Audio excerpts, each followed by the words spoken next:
Well, hello, friends. Mark Holmes here, and as always, thank you guys for watching, commenting, and subscribing to the Joe Blue Sports Report. Without you guys, this literally does not work. I think yesterday maybe the microphone wasn't plugged all the way in. I'm hoping that was the issue.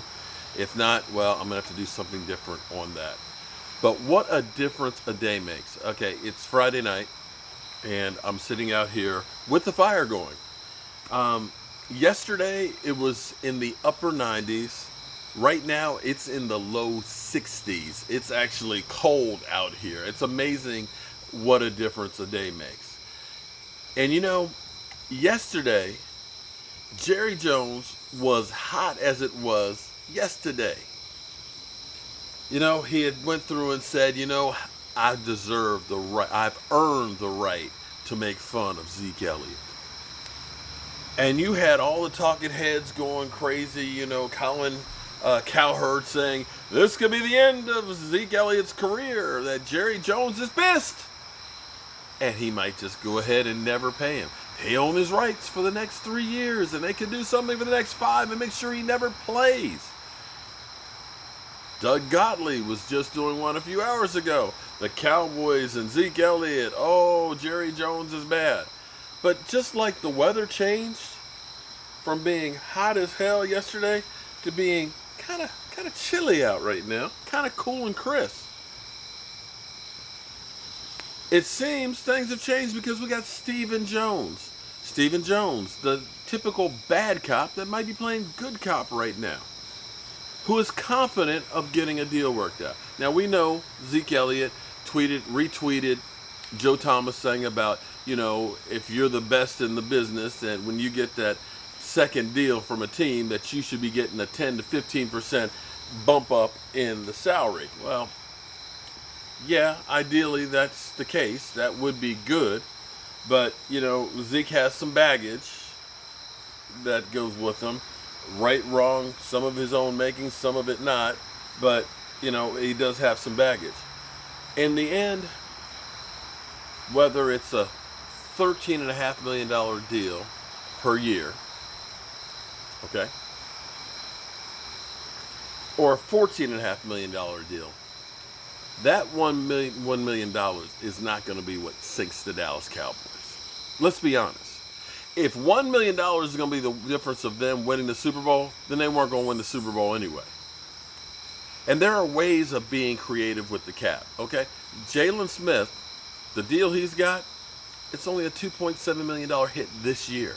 It's only a $7.7 million hit next year, okay?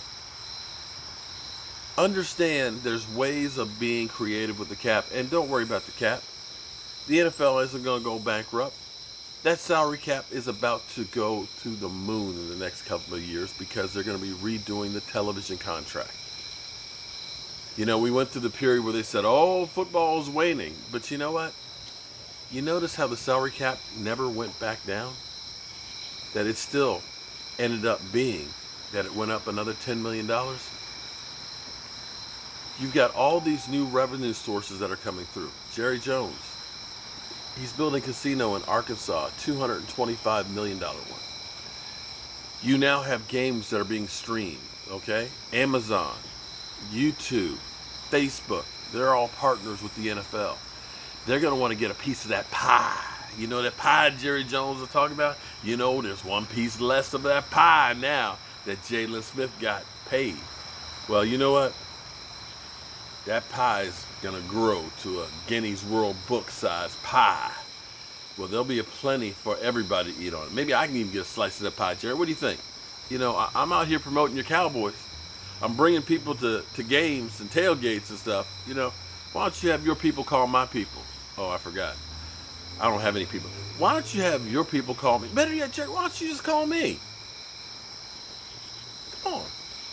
Give a brother, help a brother out here. I live the Dallas Cowboys every day. I'm sorry, I digress. But seriously, though, in the end, the Cowboys need Zeke. Zeke needs the Dallas Cowboys. And that's not the only thing the Cowboys need.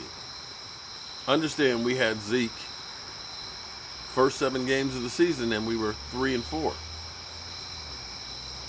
We know without Zeke, we were 4-3. So it behooves us to keep Dak, keep Zeke, and keep Amari, and try to continue to add others to the equation. Make no mistake about it, it's not always the best team that wins the Super Bowl, but it's the one that's the best at that time. It's the one that's able to weather the storm when they lose players, when they have a running back that goes down, or a wide receiver, or an offensive lineman, that you have the next man up that is not falling off the cliff. That you have good players.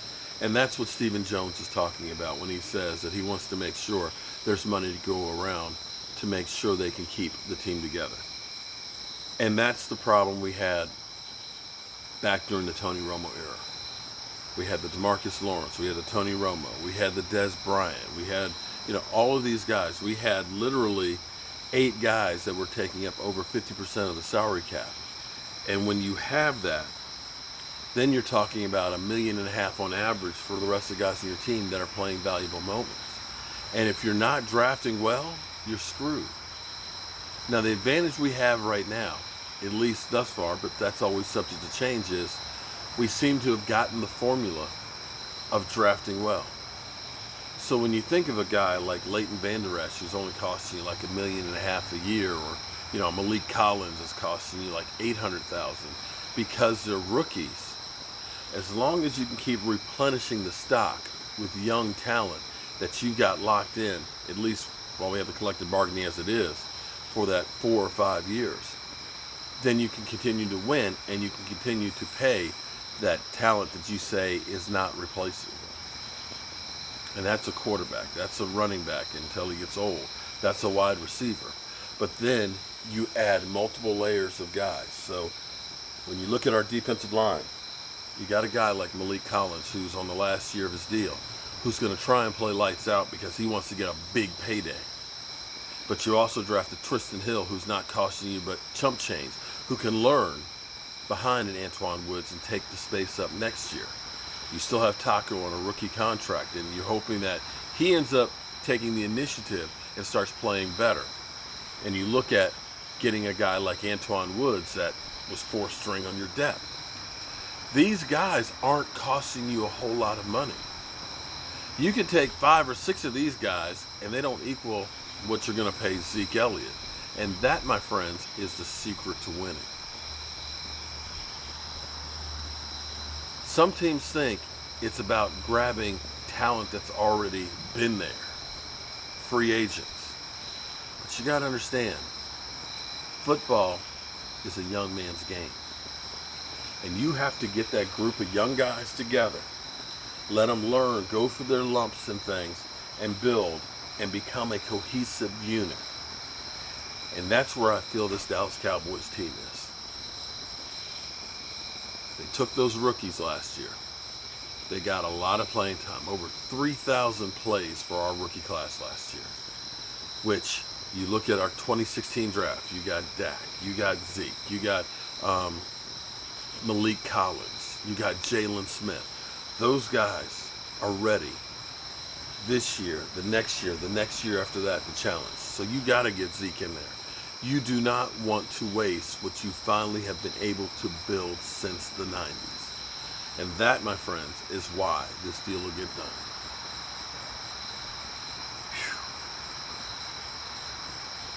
Whew. If it stays like this, I might need to get a blanket out here. It really is chilly. You know what it feels like? It feels like football.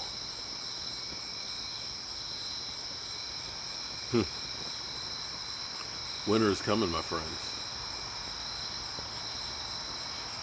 I want to thank all of you great fans. We have so many people coming in on our live streams. It's just unbelievable. I am humbled by all of you guys, and I'm hoping that this microphone works well tonight.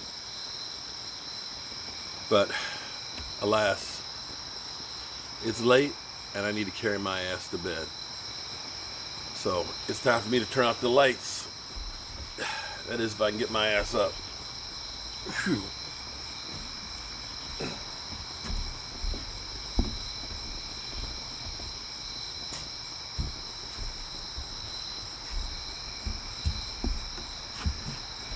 Whew. See you first thing in the morning. Game day with Don't Sleep on the Dallas Cowboys. Bye.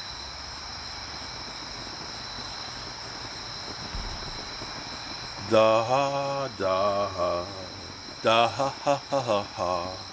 What I do on your grave won't pass for flowers either. It's the Rappin' Duke. Da ha.